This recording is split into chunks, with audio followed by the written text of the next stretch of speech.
자, 그러면 기독교 변정학 19번째 강의를 이어서 계속하도록 하겠습니다. 자, 이제 우리가 다룰 주제는 우리 교재 7장이 되겠습니다. 디펜시오 크리스티아누스 7장이 되겠는데, 7장의 주제는 과학은 기독교 신앙의 화해인가 아니면 갈등인가 라고 하는 이 문제를 가지고 우리가 살펴보도록 그렇게 하겠습니다. 우리가 종종 이제 그런 질문을 던지게 됩니다. 이제 과학과 종교는 서로의 적인가 아니면 동지인가 라고 하는 것입니다. 기독교 신앙은 대체로 과학을 멀리하는 그런 경향이 굉장히 많이 있습니다. 이런 점에서 우리는 이 과학을 필요 없다라고 생각을 합니다. 우리의 기독교 신앙에서 배제해버리고 많은 영역이 아마 과학이 아닌가 이런 생각입니다. 그래서 믿지 않는 사람들이 대부분 기독교를 공격할 때에 이 과학의 입장에서 기독교를 공격합니다. 기독교도 여러 이제 종교들과 마찬가지로 미신적인 그런 요소가 있지 않느냐라고 해서 우리를 공격하는 내용입니다. 그래서 우리 교재 153쪽에서 시작을 하고 있는데 우리가 한번 살펴보도록 그렇게 하겠습니다. 사실 과학과 종교의 문제가 불거진 것은 근대에서부터 시작이 되었다라고 말씀드릴 수 있습니다. 여기에 대해서 의문을 가진 사람은 아마 없으리라고 생각을 합니다. 이제 왜 근대에서 이렇게 출발을 했나? 근대의 가장 핵심적인 개념이 하나 있는데 그것이 이성입니다.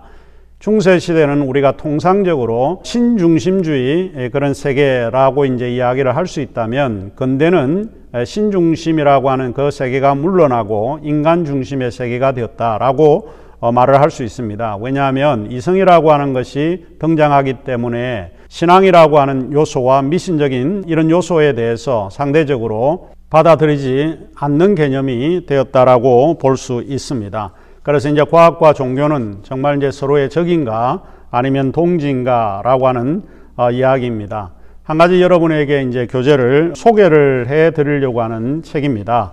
과학과 종교는 적인가 동지인가라고 하는 책인데 로널드 넘버스가 지은 책입니다. 이것은 하버드 대학교 출판부에서 출판을 한 책인데, 로버트 넘버스는 위스콘신 인 메디슨 대학의 교수입니다. 이분은 이제 과학 역사와 의학 역사, 과학사와 의학사 교수인데, 이 과학과 종교에 대한 그런 잘못된 통념들에 대해서 그가 심도 있게 연구하고 발표한 책입니다. 그중 브루노라든지 갈릴레오라든지 코페르니쿠스와 같은 그런 과학자들, 이 사람들은 종교와 상당히 이제 불화했다라고 이제 알려져 있는데 그 사실은 그렇지 않다라고 하는 것을 반박하는 책입니다. 읽어보면 일리 있는 내용들이 굉장히 많고 설득력이 있는 그런 논증, 그런 주장들이 굉장히 많습니다. 여러분에게 일독을 권하는 그런 책이기도 합니다. 과학과 종교는 적인가 아니면 동지인가라고 하는 책인데, 사실은 과학이 발달할 때 종교의 도움이 상당히 컸다라고 하는 것을 우리가 알 수 있습니다. 그 외에도 제가 몇 가지 이제 책을 좀 소개해 드릴 텐데, 칼 세이건이 지은 코스모스, 우주에 대한 이야기입니다. 글이 아주 쉽습니다. 그래서 여러분이 한번 일독을 권하는 그런 책입니다. 그 다음에 이제 스티븐 호킹이라고 하는 이제 돌아가셨지만은 위대한 설계, 이 책으로 인해서 무신론에 대한 변증을 했다, 이런 이야기를 했는데 사실 읽어보면 그런 내용은 아닙니다. 그래서 위대한 설계, 스티븐 호킹이 지은 그랜드 디자인이라고 하는 이 책을 한번 읽어보시면 좋을 것 같습니다. 교회와 이 과학이라고 하는 게 완전히 적대적 관계 이런 것을 생각했나라고 이제 우리가 한번 생각을 해볼 텐데, 이런 것이 지극히 그릇된 통념에 의해서 시작이 된 경우들이 굉장히 많습니다. 사실 이제 중세 교회를 생각을 하면 이 중세 교회에서 만들었던 것이 지금 현재 대학을 만들었다라고 하는 것을 기억합니다. 그래서 이 교회가 없었다면 대학이라고 하는 것도 사실은 존재하지 않았다라고 하는 것을 우리가 알 수 있습니다. 이제 중세 교회는 과학 발전의 걸림돌이었다. 다수의 믿지 않는 사람들이 이제 우리에게 이야기하는 것 중에 하나가 이 말입니다. 중세 교회는 과학 발전의 걸림돌이었다. 그래서 교회라고 하는 것은 이런 과학과는 무관하다, 이렇게 많이 이야기를 해왔습니다. 그러나 우리가 이제 한번 생각을 해보면 중세 시대는 분명하게 이 교회의 도움이 어마어마하게 컸다라고 하는 것을 이야기해야 합니다. 그래서 이것은 부정하기가 사실은 어렵지 않을까 생각을 하는데, 우리가 이제 생각을 해보면 최초의 대학이라고 하는 것이 이탈리아의 볼로냐 대학이나 프랑스 파리 대학과 같은 것을 생각을 해볼 수 있는데, 이 대학들은 약 12세기에 시작을 합니다. 물론 이제 플라톤과 아리스토텔레스가 아카데미 같은 것을 만들 때가 최초의 대학이라고 이야기를 하는데, 일종의 그런 것들은 학원의 성격이 있지만은 지금 우리가 생각하는 대학의 이런 모양이나 형태가 나타나는 것은 아마 12세기였을 거라고 생각을 합니다. 이제 그 뒤에 몇 년 뒤에 옥스퍼드 대학이 생겨납니다. 이런 대학들이 생겨났을 때 도움을 받았던 데가 바로 교회입니다. 교회에서 전적으로 지지하고 또 그 안에서 필요한 과목들을 만들어서 사람들에게 가르치고 성직자가 되도록 만들었기 때문에 대학이라고 하는 것이 이 교회의 도움이 컸다라고 하는 것을 말씀드릴 수 있습니다.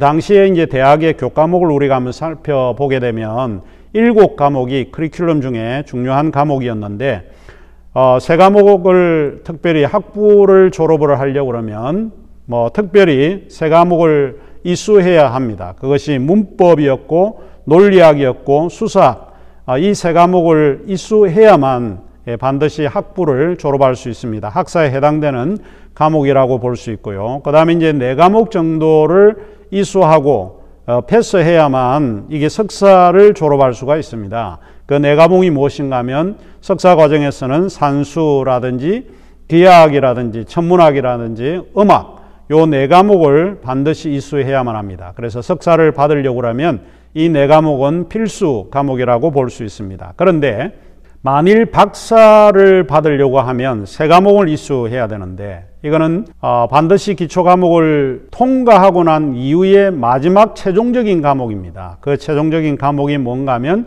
법률을 배워야 하고 의학을 배워야 하고 그 다음에 신학을 배워야 합니다.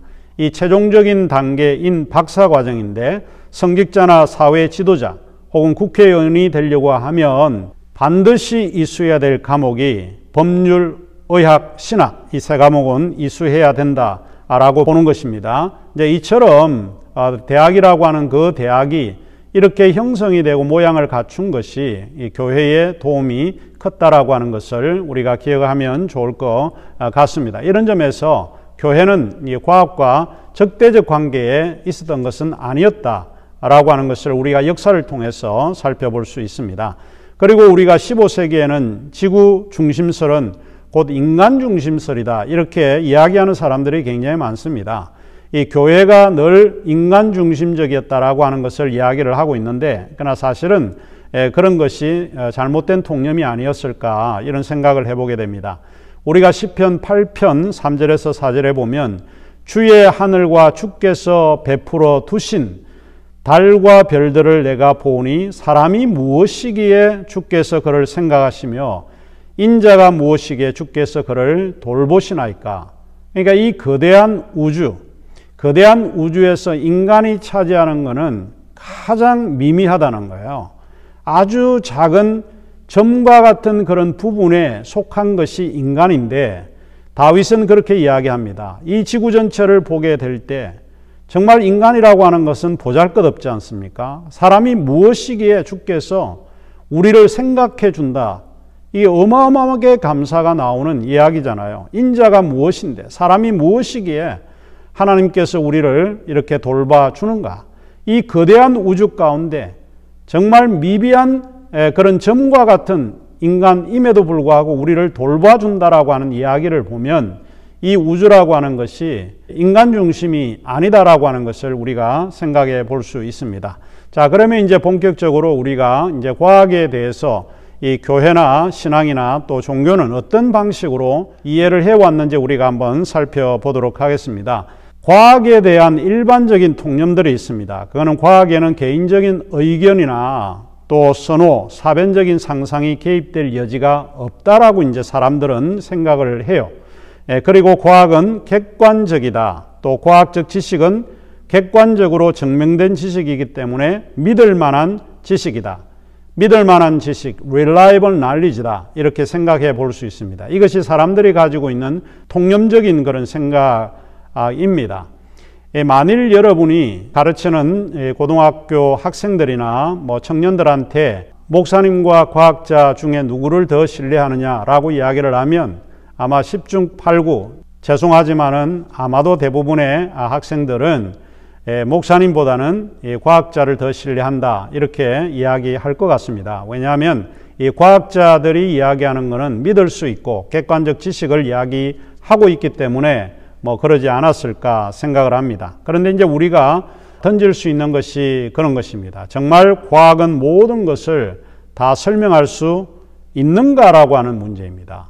이 세상 살아가는데 과학이 모든 것을 해결해 주는 것은 아니다라고 보는 거죠. 이를테면 우리가 어려운 일을 당하고 우리의 마음속에 트라우마 같은 지울 수 없는 이런 생각이 우리의 마음을 지배한다라고 생각을 할 때 그런 문제를 해결하기 위해서 어디에 갈까요? 이 과학자들이 우리에게 제시해 주는 아스피린이나 이런 처방약으로 해서 우리가 해결되기는 어렵습니다. 그래서 이런 어려움을 당하고 이 고통을 당하고 힘든 일을 당하게 될 때 우리가 찾아가야 될 것은 바로 우리의 신앙이 아닌가 이런 생각입니다. 자, 이런 점에서 과학은 모든 것을 다 설명해 주는 것은 아닙니다. 분명히 과학에는 한계가 있습니다. 그래서 우리는 과학에는 한계가 없는가라고 하는 질문을 우리가 던질 수 있습니다. 과학의 지식은 정말로 믿을 수 있는 객관적인 그런 지식인가? 라고 하는 것을 우리가 물어볼 수 있습니다. 자, 그 다음에 이제 우리가 기독교 신앙에 대해서 사람들이 생각하는 통념적인 것이 있습니다. 신앙과 종교를 우리가 머리에 떠올리게 되면 상당히 주관적이고 고집스럽다라고 하는 것을 알 수 있습니다. 그리고 맹목적이고 맹신적인 구조를 가지고 있지 않나 이런 생각을 하게 되고 이제 그런 의미에서 신앙이라고 하는 것, 종교라고 하는 것은 상당히 편협하고 감정적이고 또 서로 일치하지 않은 전통들이나 권위들에 의존되어 있다라고 하는 것을 생각하게 됩니다. 그런데 이제 우리가 이제 생각을 해볼 수 있는 질문은 이것인데 신앙은 왜 필요한가 하는 겁니다. 여러분은 왜 신앙이 필요한 거죠? 우리가 단순히 천국 가기 위해서 신앙이 필요한가요? 왜 우리는 신앙이 필요한가? 넓은 의미에서 이런 질문으로 대체할 수 있는데 종교는 무슨 일을 해야 하나? 혹은 교회는 무슨 일을 해야 하나? 이런 것을 우리가 한번 생각을 해봐야 합니다. 그리고 신앙과 종교의 영역은 과학의 일과 작업에 옳고 그름의 기준으로 판단할 수 있는가? 이제 어떤 부류의 신학자들은 성경이 절대 기준이 되기 때문에 성경을 통해서 과학도 판단해야 된다 이렇게 주장하는 경우도 있습니다. 그러나 그것은 너무 지나친 이야기가 아닌가 생각을 합니다. 그러면서 우리가 이제 던질 수 있는 생각이 무엇인가 하면 종교라고 하는 거, 신앙이라고 하는 거 우리가 너무 주관적이고 편협한 것이 아닌가 이런 생각을 가지고 질문을 던져볼 수 있습니다. 그리고 실제로 신앙은 주관적이고 편협한가? 라고 하는 이런 질문을 가지고 신앙도 온전하지 못하는 경우들이 있기 때문에 그렇습니다. 과학과 신앙이라고 하는 이런 이제 관점에서 잘못된 통념들에 대해서 우리가 한번 생각을 해볼 필요가 있습니다. 자, 그러면 이제 과학과 기독교 신앙의 관계에 대해서 우리가 살펴보도록 하겠습니다. 갈릴레오 갈릴레이가 이렇게 이야기를 했습니다. 성경은 천국의 길을 제시하는 책이지 우주의 운행에 대해서 말해주는 책이 아니다. 결국에는 성경은 왜 기록이 되었나? 하나님이 누구신지, 바로 예수 그리스도가 누구신지 이런 것을 알려주기 위해서 그 목적을 갖고 썼던 책이고, 그러나 우리가 지금 생각하는 과학의 책은 성경의 책이 아니다라고 보는 거예요. 목적이 조금 다르다. 그래서 갈릴레오 갈릴레이가 이제 그런 이야기를 했고, 버트란드 러셀은 이렇게 이야기를 했습니다. 과학과 종교의 역사는 독단과 이성의 투쟁사다. 그래서 과학이라고 하는 것은 일종의 이성의 영역이라고 이제 봤고, 그리고 종교, 신앙의 영역이라고 하는 것은 바로 독단의 영역이다. 닥트린이라고 이제 본 거죠. 도그마라고 이제 생각을 해왔습니다. 자, 이런 과학과 기독교의 관계에 대해서 우리가 여러 가지 이제 구체적인 사례를 통해서 생각을 해볼 수 있습니다. 그 중에 하나가 무엇인가 하면 진화론과 지적 설계론을 우리가 생각을 해볼 수 있습니다. 진화론과 지적 설계는 서로 상반되어 있는 그런 이론입니다. 다윈주의와 지적 설계주의는 완전히 다른 그런 형태라고 볼 수 있습니다. 진화론주의자인 데니슨 이렇게 이야기를 하고 있습니다. 정신은 세상에 먼저 있었던 것이 아니라 나중에 등장했다. 아주 오랜 기간 수십 년이 흐르는 동안에도 세계 혹은 물질은 존재해왔지만 정신은 존재하지 않았다. 정신은 자연 선택과 무작위 돌연변이의 과정에서 점진적으로 만들어졌다. 따라서 정신이 마지막에 만들어졌기 때문에 사람의 정신은 세상에 나타난 지 오래되지 않았다. 물론 이제 데니슨 하버드 대학교의 철학 교수입니다. 이제 그가 받아들였던 것은 진화론주의인데 그 진화론주의에서 보면 결국에는 하나님은 인간을 만들지 않았다라고 보는 거죠. 그래서 일단은 물질이 먼저 등장하고 점차적으로 진화된 과정에서 정신은 나중에 왔다. 이렇게 주장을 합니다. 여기에 반해서 알빈 플랜팅가는 개혁주의 전통을 가지고 있는 철학자인데 이제 그가 알빈 플랜팅가는 이렇게 이야기를 합니다. 우주가 탄생할 때부터 우주의 가장 큰 특징은 정신이었다. 정신이 세계를 만들게 되었던 원천이다. 신은 진화의 모든 과정에 깊숙이 개입했을 수도 있고 또 유전적 변화를 유도했을 수도 있다. 그러니까 진화의 과정조차도 하나님께서 그 프로그램을 통해서 인도했을 수도 있다라고 이야기를 합니다.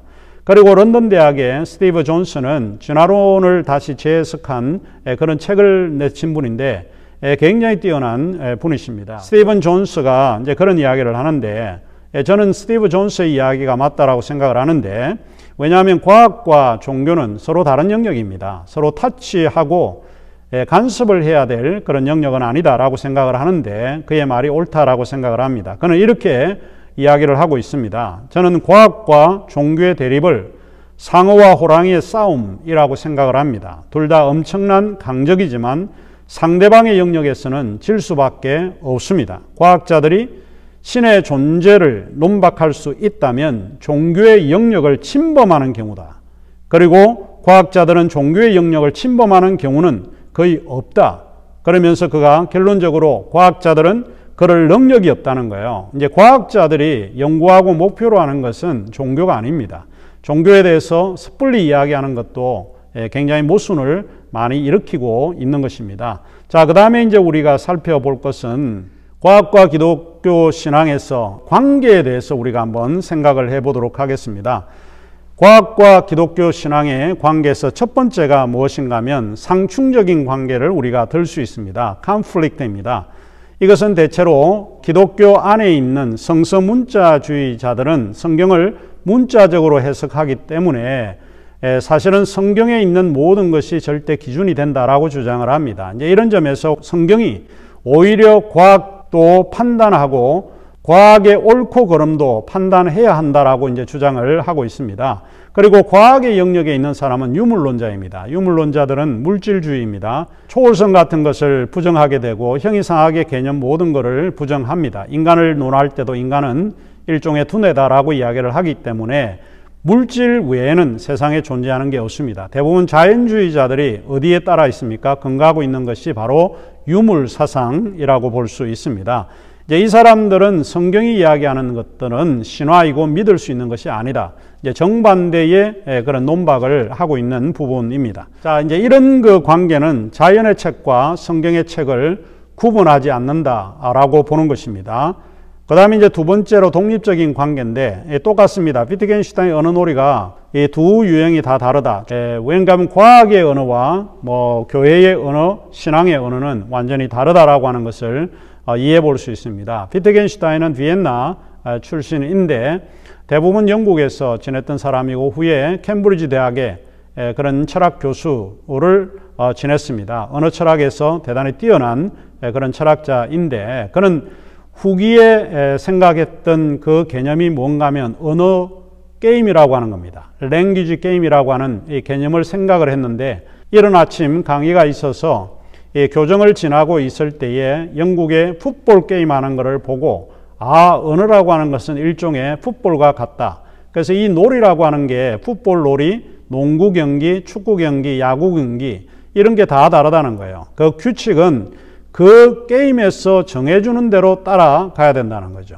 게임을 하는 사람들, 놀이자, 플레이어가 어디에 예속이 되어지는가 하면 놀이에 예속이 됩니다. 놀이가 요구하는 그 법칙에 따라서 운동을 해야 한다라고 이제 보는 것이죠. 자, 이런 점에서 종교가 가지고 있는 그런 법칙, 또 신앙이 가지고 있는 법칙, 과학이 가지고 있는 법칙, 뭐 이런 것이 똑같지 않습니다. 그 법칙에 따라서, 그 게임의 법칙에 따라서 우리가 예속할 수밖에 없다라고 주장을 하는 거죠. 그래서 일종의 이제 두 가지 다 다른 것이다라고 이제 생각을 하게 됩니다. 이제 과학의 놀이는 목표가 어떤 목표를 가지고 일을 하고 있는가라고 보면 과학은 실험과 검증의 원칙에 근거되어서 일을 하고 있고 작업을 하고 있습니다.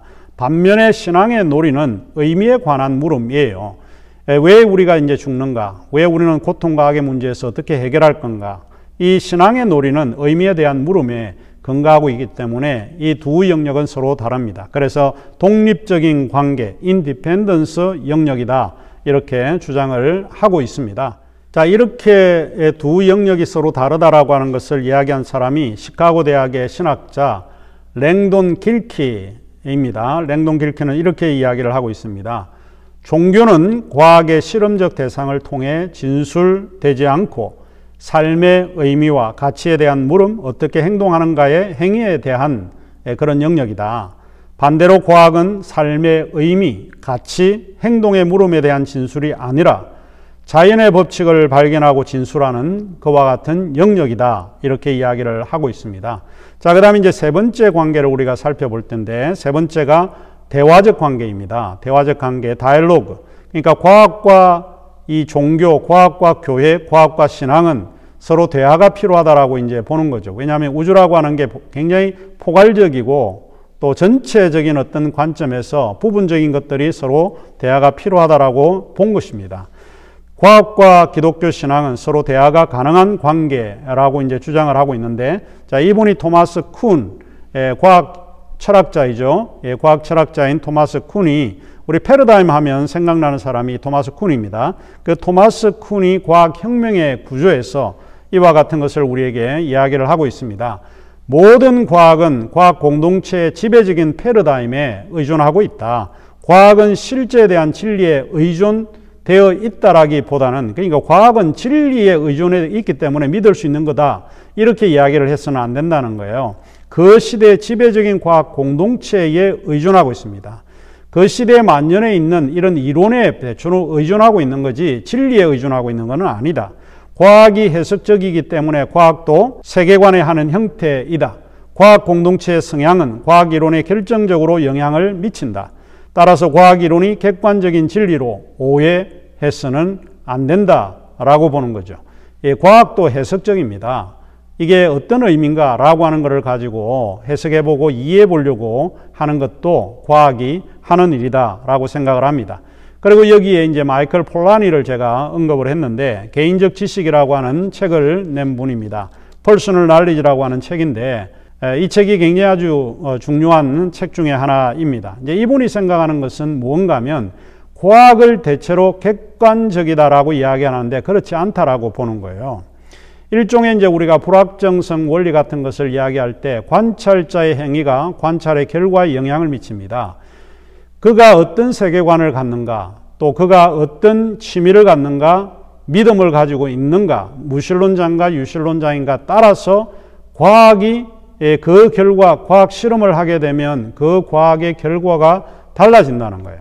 결국은 우리가 가지고 있는 인식적인 생각이 과학의 결과에 영향을 미칩니다. 무신론자와 유신론자가 동일한 자료를 가지고 데이터를 가지고 실험을 하지만 결과가 달라지는 것이 뭐냐?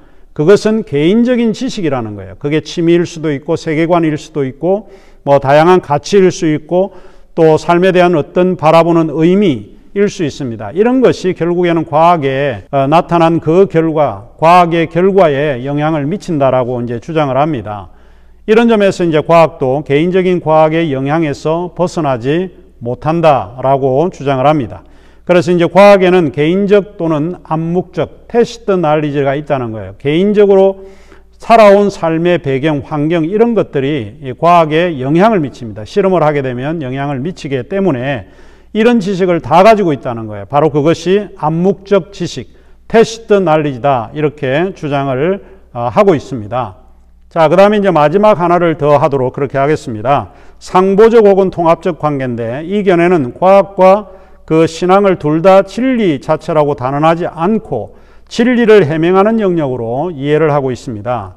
이것은 무엇을 이야기하는가 하면 세계는 둘 다를 영역을 필요로 합니다. 세계를 보다 크게 이제 조망하려고 하면 이 과학이라고 하는 영역도 필요하고 종교라고 하는 영역도 필요한데 이 두 개가 서로 통합을 이루어야 한다 이렇게 주장을 하는데 이 견해를 주장하는 사람들은 이안 바버라든지 존 포킹홍, 아더 피칵 뭐 이와 같은 사람들인데 이런 사람들은 원래 과학자들입니다. 순수 과학과 물리학을 이렇게 공부를 하다가 나이 40 정도 되어서 신학으로 다시 공부를 했던 사람들입니다. 이런 사람들이 이제 주장했던 것이 이제 과학을 보니까 신학하고 또 그 다음에 종교라고 하는 게 굉장히 유사하다라고 보는 거죠. 기납적인 방식을 사용하고 있는 것이 동일하기 때문에 그래서 이 사람들이 가지고 있는 전제는 무엇인가 하면 과학도 진리가 아니고 신학도 진리가 아니고 종교도 진리가 아니고 기독교 신앙도 사실은 진리가 아니라 진리를 발견하려고 하는 시도다 이렇게 주장을 합니다. 둘 다 진리에 대한 해명으로 생각을 해야지 진리다라고 단정 지어서는 안 된다 이렇게 주장을 합니다. 이제 이런 점에서 결론적으로 과학과 신앙은 둘 다 진리를 해명을 추구한다 이렇게 주장을 하고 있습니다. 자, 그러면 이제 19번째 강의는 우리가 오늘 여기서 마치고 다음 주에 다시 뵙도록 하겠습니다. 한 주간 편안하시기를 바랍니다.